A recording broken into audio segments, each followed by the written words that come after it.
And my team, wala kami nakitang blanco.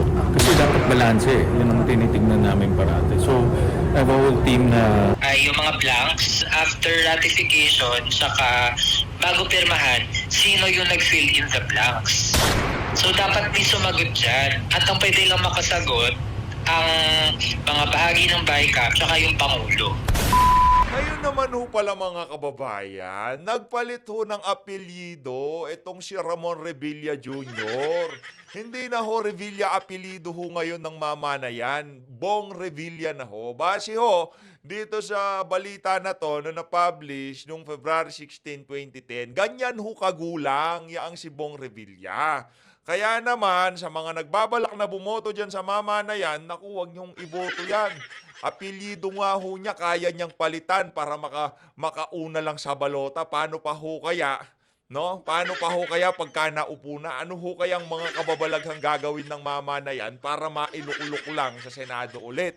Nakuha niyo ho ba ibig ko sabihin? Kung apelyido nga, apelyido nga ho ng tatay niya, pinalitan niya from Revilla, ginawa ho niyang Bong Revilla, para meron ho siyang bentay sa mga balota at eleksyon na sasalihan niya. Ano pa ho kaya pagka yan nakabalik sa Senado? Wala hong kwenta. Mga kababayan, huwag niyo hong iboto yang si Ramon Revilla Jr. Tanggalin ho natin yung Bong kasi ano lang yan singit lang yan Di ba ano lang niya yan, nickname niya lang yan. Ang pangalan niyo talaga niya Ramon Revilla Jr. Ito, base ho dito sa post na to, so that he will be on top of the alphabetical list of senatorial candidate in the ballot. So malinaw pa ho sa sikat ng araw ang intensyon ho niya sa pagpapalit niya ng apelyido from Revilla naging Bong Revilla para una ho siya lagi sa listahan ng balota. Ganyan ho kawalang yayan.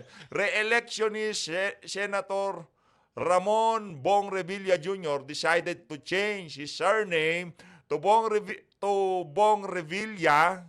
Lawyer, naku, ito ho matindi dito. Lawyer George Erwin Garcia said, the Cavite Regional Trial Court, Branch 19, have approved the use of Bong Revilla as registered family name last October 19, 2009.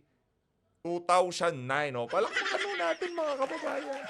Ang ating COMELEC Commissioner na si George Garcia, siya ho ang abogado nitong si Bong Revilla noong panahon na pinalitan niya ho yung apelyido niya from Revilla to Bong Revilla. Matindi ho, di ba?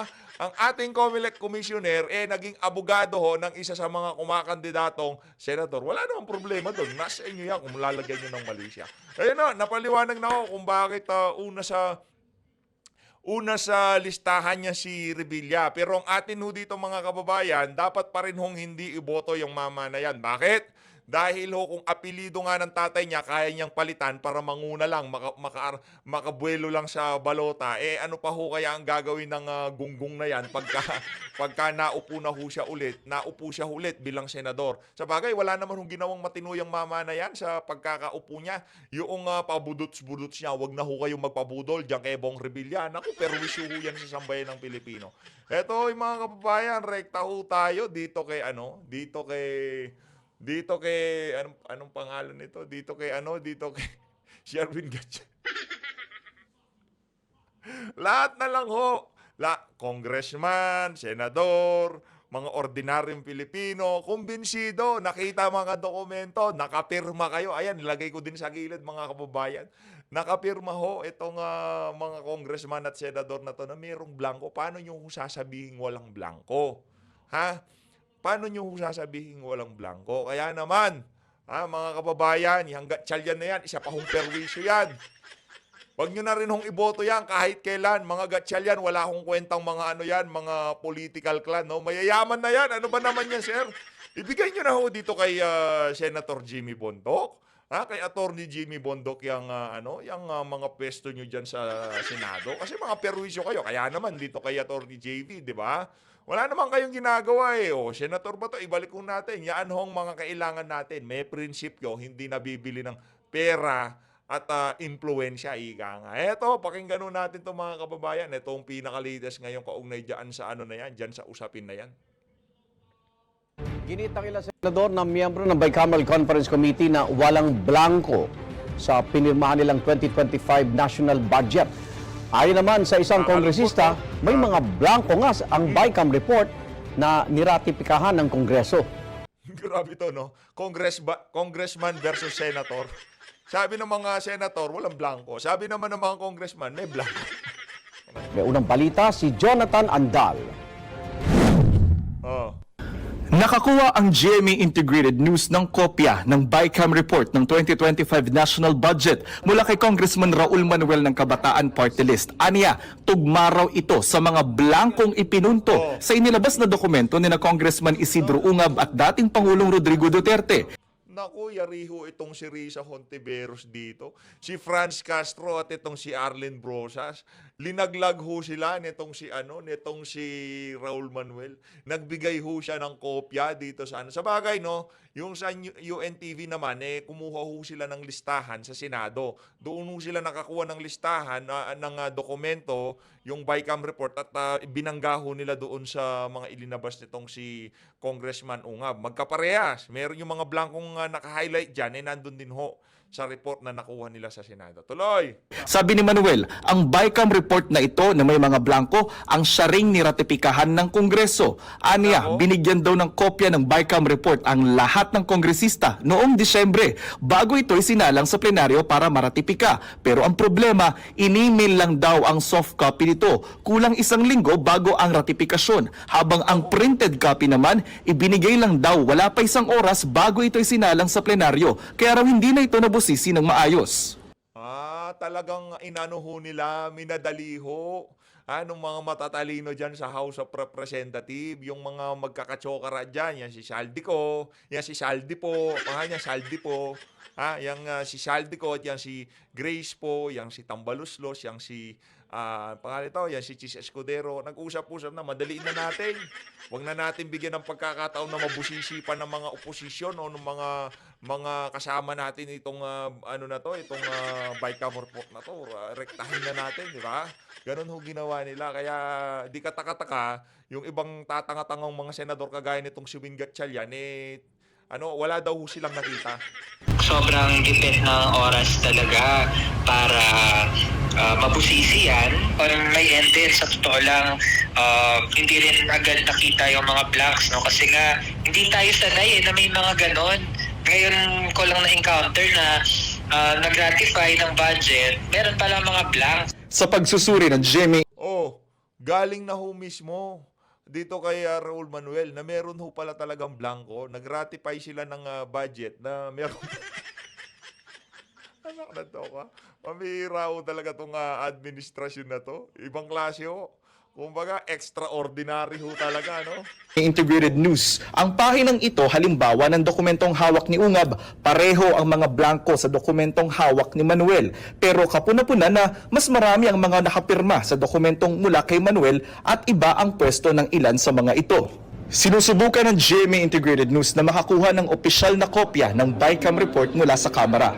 Sa proseso ng pagpasa ng budget matapos ratipikahan ng Bicam report, ito ang magiging basihan ng General Appropriations Bill o GAB na isusumiti sa Pangulo. Oras na pirmahan ito ng Pangulo para maisabatas, ito na ang tinatawag na GAA o General Appropriations Act. Ang tanong ni Manuel, Kasama sa Bicam report na niratify ng Kamara ay yung mga blanks. After ratification, saka bago pirmahan, sino yung nag-fill in the blanks? Naku po, kumanta na tong si Raul Manuel. Paano ba yan? Kulang ata allowance niya galing kay Tamba. Oy, Tamba! Nagkakalat yung isa sa mga aso mo, O bakit daw rinatipikahan ng merong mga blanco yung na yan? Yung Bicam report na yan. Hindi ho sa ating galing baka sabihin fake news tayo Nanggagaling ho yan dito kay si Raul Manuel. So dapat may sumagot dyan. At ang pwede lang makasagot ang mga bahagi ng Bicam tsaka yung Pangulo. pati mismong kapatid ng Pangulo na si Senadora Amy Marcos sinabi noong Disyembre na hindi siya pumirma sa Bicam report dahil blankong papel daw ito. Sinisiguro Yan ang nga ba sinasabi natin? Ilang beses ho ba natin kailangan marinig itong mga ganitong klaseng statement ng mga congressman at senador para mapagtanto ng iba nating mga kababayan dyan na ginagago tayo ng administrasyon na to ni Marcos Jr.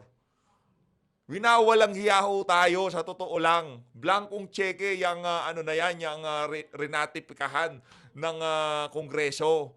Yung BICAM report, yung pinirmahan ng mga congressman at mga senador. Blankong cheque ho. Ilalagay nila kung ano yung maglalast touch diyan sa House of Representatives. Sila na hong bahala kung magkanong amount ang gusto nilang ilagay diyan sa mga blankong bahagi na yan. Ha? Sa bagay, ulitin na naman ho natin ito bukas kasi hindi ho natin tatapusin tong issue na to. At talagang anuhin ho natin to, araw-arawin ho natin to. Kasi umaano na ho sila eh. Ngayong panahon na to, nagpapanik ho sila dyan sa House of Representatives. Di ho nila malaman kung paano nila ipagtatakpan yung mga kabalintunaan nila na yan. Yung mga kalokohan nila na yan. At ang Malacanang hindi ho nila alam kung paano nila ipagtakpan tong issue na to. Merong spy, napakarami yung issue yung naglalabasan ngayong mga panahon na to. Pati yung kay Matubato, di ba?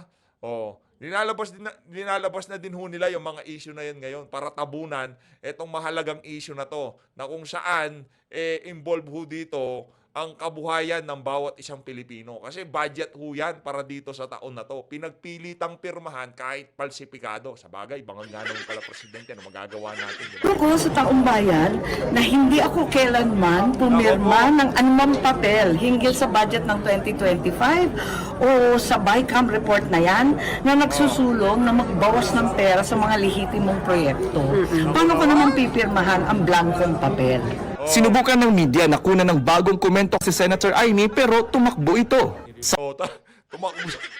Tumakbo na ho si Senator Amy, ayaw na niya. O sabi niya, naku, marere-content na naman ako ni PH update. Hindi, Sir Amy, wag ka tumakbo.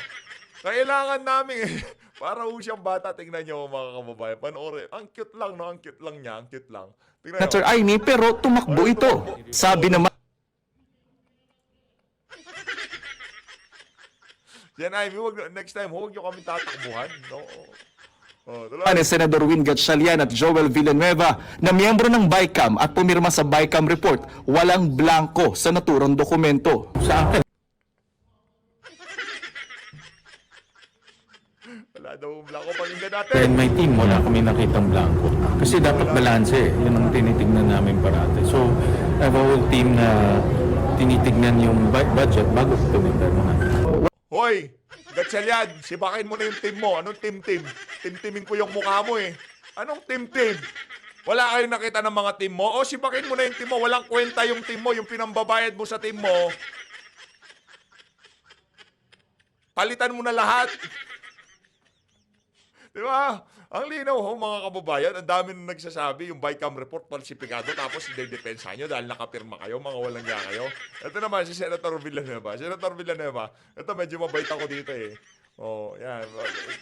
Ano yun natin? Pakinggan natin. Wala akong nakita na blanco. Wala akong nakita ng blanco. Sir naman, wag na kaya, hindi nga kita tinitira eh. Oh, medyo malambing nga ako sa iyo, sir eh. Sen Joel, wag naman ganyan. Wag na lang ho kayo magpa-interview. Wag na lang ho kayo magpa-interview, takbo na lang kayo kagaya siya. Pero para sabihin yung walang blanco, last na yan. Next time, last na ho yan ha, please lang. Wag nyo na hong ulitin yung kalokohan na yan, Senator Joel. As much as possible, ayaw kitang banatan dito. At yung ibang tayo mo, diyan sa Senado, gusto ho natin, sa totoo lang yung mga tayo nitong si Senator Joel, pero dito sa isa na to, naku! Whatsoever. But hindi ko rin sinasarado yung mga rumors na naririnig natin na may mga ilan na wala pang item. Ayaw naman magkomento ni Senate President Cheese Escudero at Senate Finance Committee Chair Grace Poe. Sa Kamara naman, wala pa rin komento sina Speaker Martin Romualdez at dating House Appropriations Committee Chair Zaldico. Nauna ng Ayaw na ho nilang magsalita. Ano sila, nag-uusap yan, no? Hindi kami magsasalita sa Senado, wag din kayong magsalita. Masusunog tayo dyan kasi dokumento na nagsasalita dyan, di natin mababago yan, di ba?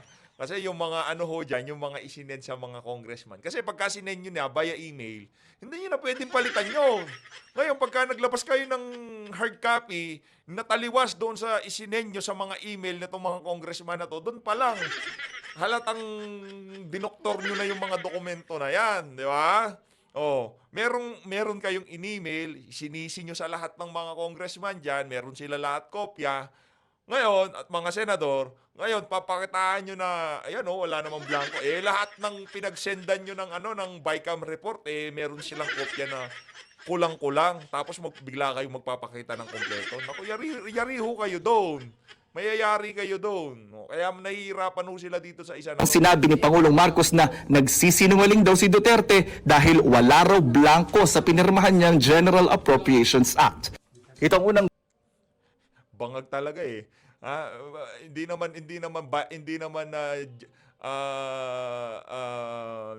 Hindi naman yung budget ang tinutukoy nitong si PRRD.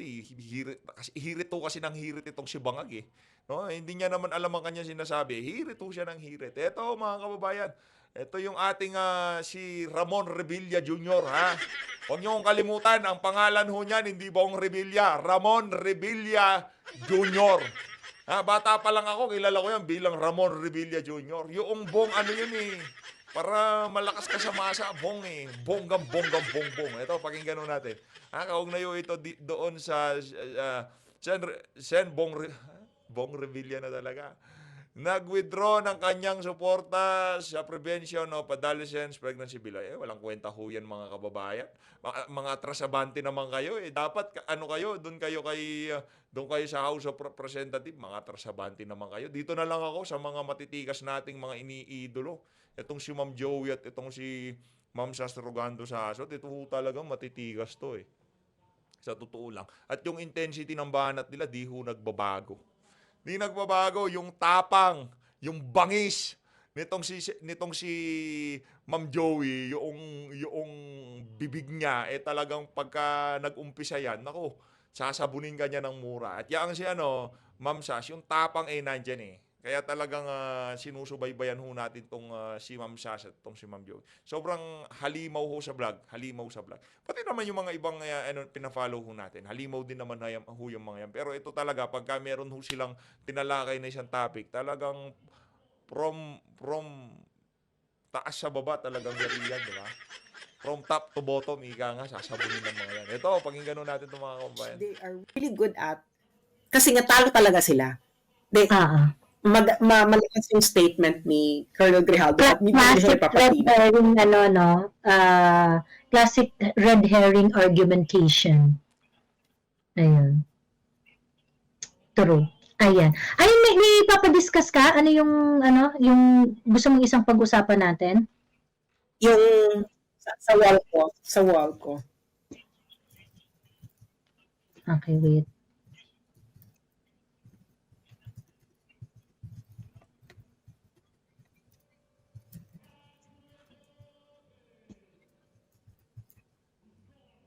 Ito. Buy scam. Okay. Scam, ayan. Diyan ho tayo. Game. Konektado pa rin ho ito. Okay. So, alam niyo naman yung buy scam, di ba? So, meron public deliberation ng budget. Ito yung sa hearing, ganyan, maririnig mo yung So, pag tinignan natin yung buy scam report, i-click mo yung buy scam report so that we would see. So, merong bill, hindi ba? So, that's ngayon, paki-enlarge nga.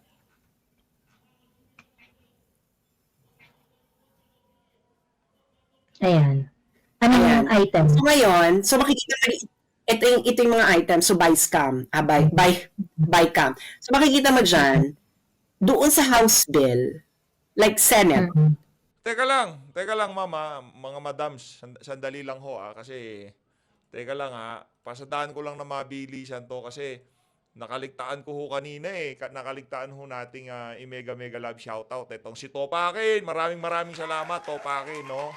Maraming salamat sa pagsuporto sa PH Update. Pasadaan ko lang na mabilisan mga madam mega love shoutout din ho dito kay Ma'am Lorna Mazarate. Maraming salamat to dyan sa 25 Hong Kong dollars. Mega love shoutout. Ingat po kayo dyan sa Hong Kong. Mega love shoutout din ho dito kay Francis M. Ha? Sir Francis M, maraming salamat to. Ingat po kayo dyan sa, saan ba to? CA, dollar, Canada. Maraming salamat to. Ingat po kayo dyan sa Canada. Mega love shoutout din ho dito kay Anthony Ray. Anthony Ray, Boss PH, paki-araw-arawin mo, mungayang si Barbers. Asarin mo, boss. Hanggang sa hindi naman hindi ho iiyak yan. Hindi iiyak yan si Barbers. Wala hong hiyayang si Barbers. Hindi yung atin naman ho, hindi naman ho sa pang-aasar. Kung maaasar siya, nasa kanya yon. Pero yung atin dito, linalatagan ho natin siya. Kumbaga, pinupuna ho natin yung mga kabalbalan na ginagawa nila sa mga hearing dyan sa house, no? Pero talaga namang nakakaasar yung mga banat natin. At talagang kung ako si Barbers, binabanatan ako ni PH, talagang mabubuisit ako. Anong magagawa? Paano ho tayo hahabulin kung nagre-react lang naman tayo doon sa mga ginagawa nila, di ba? Ito ho, kay Sir Jordan Cabico, mega love shoutout. Na-shoutout ko na ho yung happy birthday ho sa asawa nyo. Maraming salamat ho sa pag-support sa PH Update. Ito, Sir Jordan ulit. Itong si Sir Jordan, maya-maya ho yan eh. Itong matindi ho ito eh. Itong si Sir Herbiscal. Sir Herbiscal 2712. Sir, maraming salamat Talagang yan si Sir, di nawawala yan. Palakpakan natin si Sir Herbiscal. Maraming salamat, Sir. Again, di ho natin pinapakita yan para ma-encourage kayo magbigay. No? Isang like, isang subscribe. Masaya na ho tayo dyan. Sa mga gusto magbigay, maraming salamat ho. Maraming salamat. Game! 12 billion. This is multiplied by thousands. So, kaya naka-millions yan. Kasi, ino-multiply mo in thousand pesos. Ito 12 billion to instead of million. Yes. So, nung sa public deliberation, it's 12.8 billion ang sa Senate. Public. Nung nag-BICAM na, nadagdagan ng 1 billion, 1.1 billion. Nag-gets ninyo? Nung sa House of Representatives, nung sa House Bill, 16.3 billion. Nung nag-BICAM na, nadagdagan, naging 17.3 billion. Mas malaki pa dun sa original. Mas malaki pa dun sa original. Ganun din sa Office of the President, 10 billion, tapos nadagdagan ng kalahati, 5.4 billion. VP, pareho lang eh, sa public deliberation and then sa BICAM. So ano to?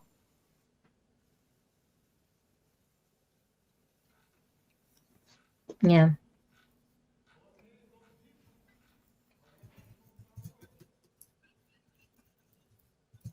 Kanya-kanyang katkungan. Kanya-kanyang nakaw. Kanya-kanyang nakaw nga.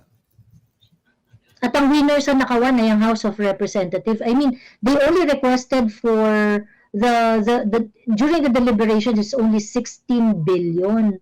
Pagkatapos nag-add ka, yung in-add mo, mas malaki pa dun sa original na request mo. Yun ang masakit. I think itong 17 billion na to, this is for the impeachment of Inday. Itong additional amount na to. Pwede. Yung 17 billion, 17.3. Sa tingin ko din. Grabe, 17.3 billion. Ang request lang ho nila 16 billion. Nag-add sila, hindi lang ho kalahati nung nila. Hindi lang pasan pa ho nila. Sa tingin ko rin tama yung obserbasyon na yan ni Ma'am Joey. Feeling ko, para yan sa impeachment ni BP. Pang-impeachment, budget yan sa impeachment ni Inday. Correct.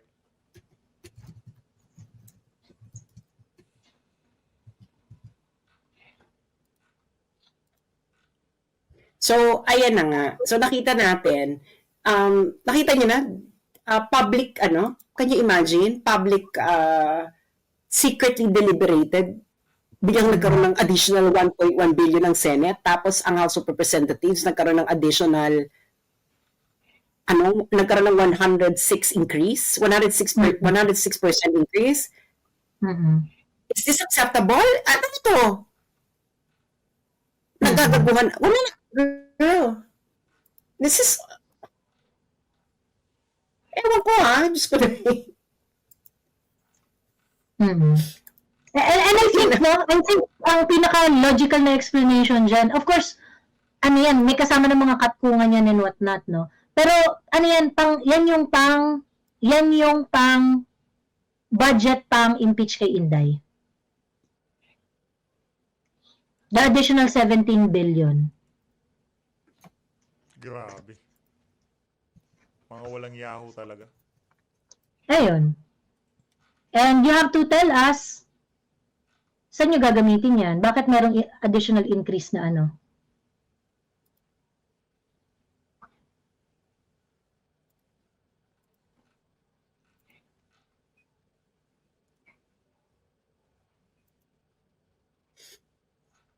Hindi, ma'am. Diyos ko, dahil nakakaloka.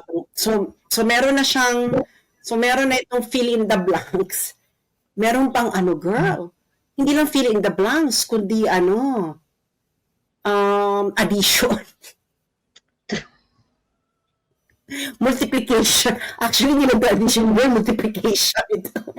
True. Mas malaki pa sa original na budget eh. The 16 billion is the legitimate budget. Yun yung gagamitin nila doon sa operation ng House of Representatives, pampasweldo, mga kung ano-ano nilang usuals. The 17 billion is for something big. And you know, the biggest project for 2025 is the impeachment of Inday. So, tayo magaguhan, 17 billion para yung pampa-impeach kay Inday. So, Hindi ba? Bakit maliit lang yung sa Senate?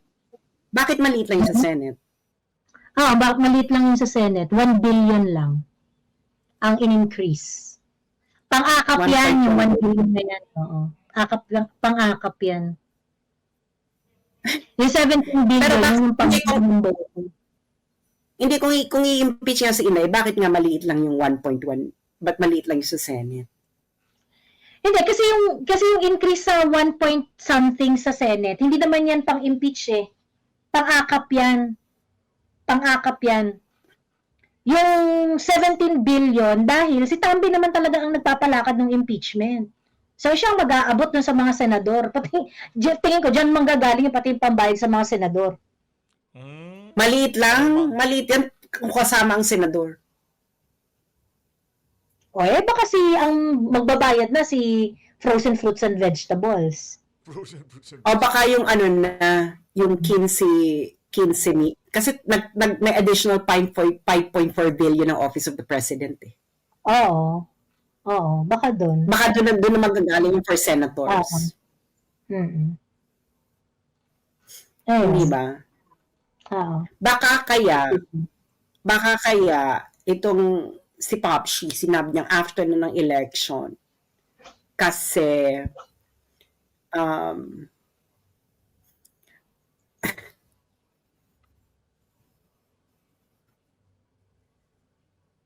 walang budget. Or, doon na siya makakapag-withdraw sa kanyang frozen fruits and vegetables after the elections. Oo. Kasi walang pera. Pang-complement. Pang-complement sa kaya yan, baka inanuhan niya na. Yun yung signaling na hindi natin kaya. Maliit lang yung makukulimbat natin dito. And syempre, kasi nga di ba nagpapataas na ng presyo ang mga politiko. Totoo. So, medyo nagkakaroon ako ng confidence ngayon sa Supreme Court kahit papano. Kasi meron naman silang dalawa na additional na tinanggal ng COMELEC sa balota na pinapabalik nila.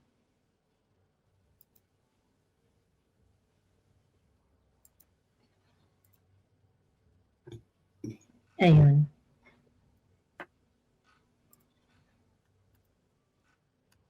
Joanne Sass, ano masasabi niyo sa sagot ni Yusek of DBM? well, trabaho niya yan. Ako, Yusek, if you are in deep trouble, blink twice. Ay, Ako kasi, why do you need to answer? oo. May pumilit ba sa'yo na ikaw ang sumagot?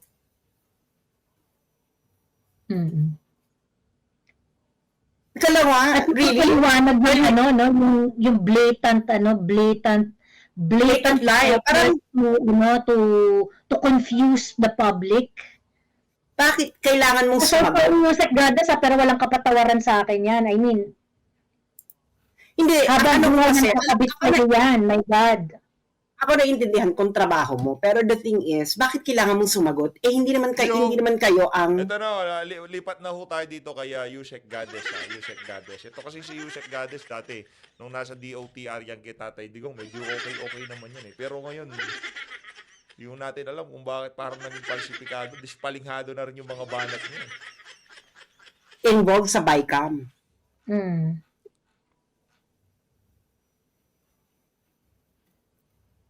Di ba? So, ipaliwanag mo, ba't ka sumagot? Hindi naman ikaw involved sa BICAM. Mm-mm. Wala namang... Tapos, really? Naniniwala kang sinungaling si PRRD? Goddess? Shame on you. Actually, ang tawag dito, merong comment si Gades sa wall niya. Sabi niya, hindi naman dinawit doon sa statement ang dating Pangulo at hindi naman sinabi na nagsisinungaling siya. I don't think at that point, nakita niya na yung video yung principal niya na sinasabi na nagsisinungaling daw si PRRD. Hirap ang trabaho ni Gades. Sa akin lang, no, di mo kailangan gawin yung mga bagay na ikaw uubos ng dangal mo. Eh kaso baka madam na siya, pinipressure siya, magsalita ka! Yung mga dating kasama mo, bumanat ka! Kaya baka ginagano na siya eh. Mag-resign na siya, mayaman naman ata yan eh. Hindi ka mamamatay sa gutom, Bex, pagka ginawa mo yung tama. Oo, ako yun lang. Hindi ka mamamatay sa gutom. Hindi ka mawawalan ng... Mayaman na kayo eh. Hmm. Be honest. Hindi ka mamamatay sa gutom pag ginawa mo yung tama. Yun lang. Kung mawalan ka ba ng trabaho sa gobyerno, mamamatay ka na? Mawawalan ka na sa gutom? Ako ganun ang ano ko eh. Na parang, hindi ako takot, una-una, hindi ako takot magutom kasi nagutom na ako eh. So alam ko kung paano yung buhay na yon. Alam ko kung paano mabuhay sa ganon. Alam ko kung paano umangat muli kung ako man ay malagay sa isang sitwasyon na magugutom uli ako.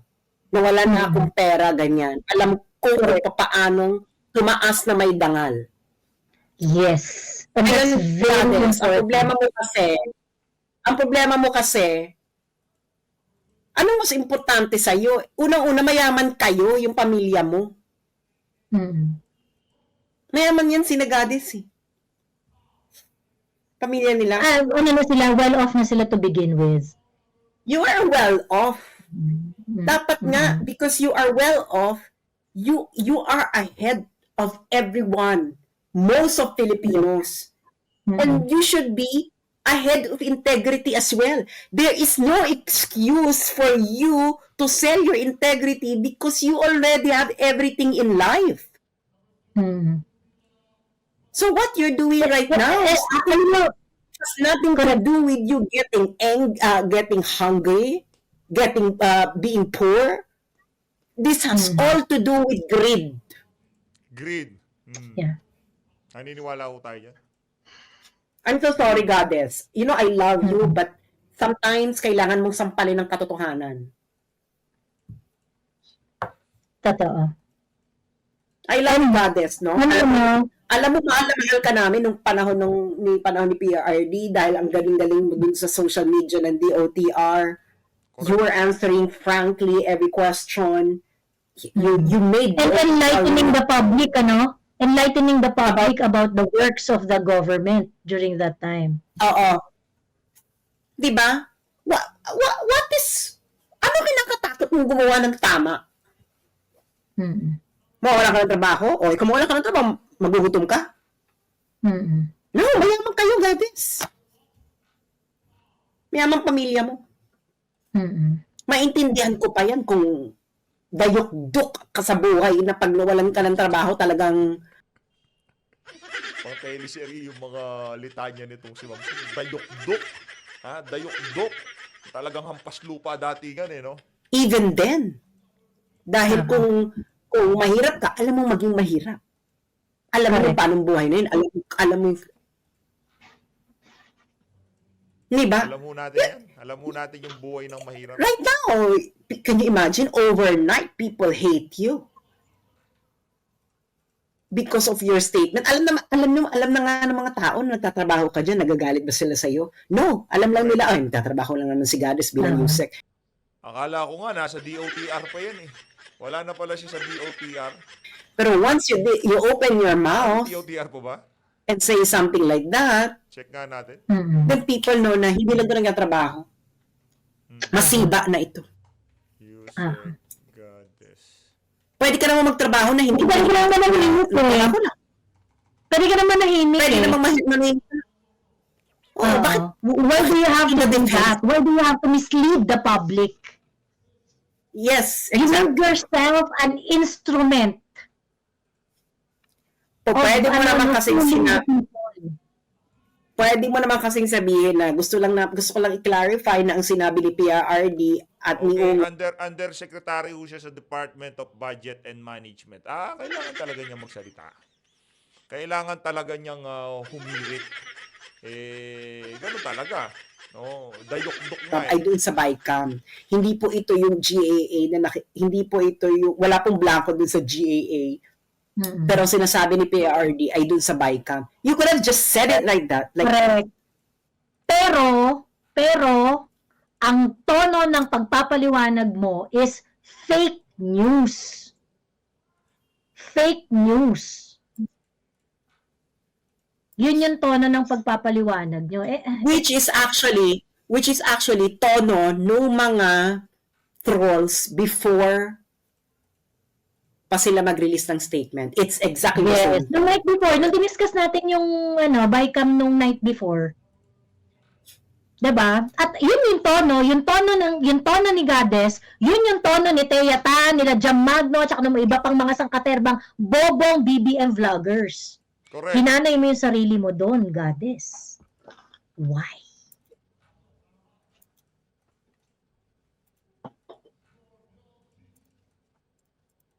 Why? Anyway, that's what I don't understand. Okay lang nagtatrabaho ka dyan. Okay, trabaho lang naman. You are a civil servant. You are serving the government. Like the government of the Philippines, not necessarily BBM. Kasi ganyan ang bureaucrat eh. You know, doesn't matter kahit ayaw mo yung presidente or whatever. Trabaho lang kasi gusto mo yung trabaho mo. Na naglilingkod ka sa bayan. Pero the moment that you are the moment na epal ka, iba na yan. It's not about your job anymore. It's not about securing, it's not about getting food on the table anymore. This is about greed. This is about kissing the asses of these people because siguro tiba-tiba ka rin. Diba? Sa DBM siya nagtatrabaho eh. Diba? Talagang tiba-tiba siya dyan. Budget pinag-uusapan dyan eh. Pera. True. Nakakalungkot. Hindi mo naman kailangan you don't need to bandwagon with them in fooling the public. You can just do your job at the DBM and then that's it. Anyway, maraming salamat po sa pag-support sa PHFD. Kung gusto nyo panoorin ang kabuuan ng talakayan niya ni Ma'am Sas at nitong si Ma'am Joey, punta lang ko kayo dyan sa Joey Cruz YT channel. Maraming salamat po mga kababayan. Mag-ingat po kayo lahat ng Pilipinas. Maraming salamat po.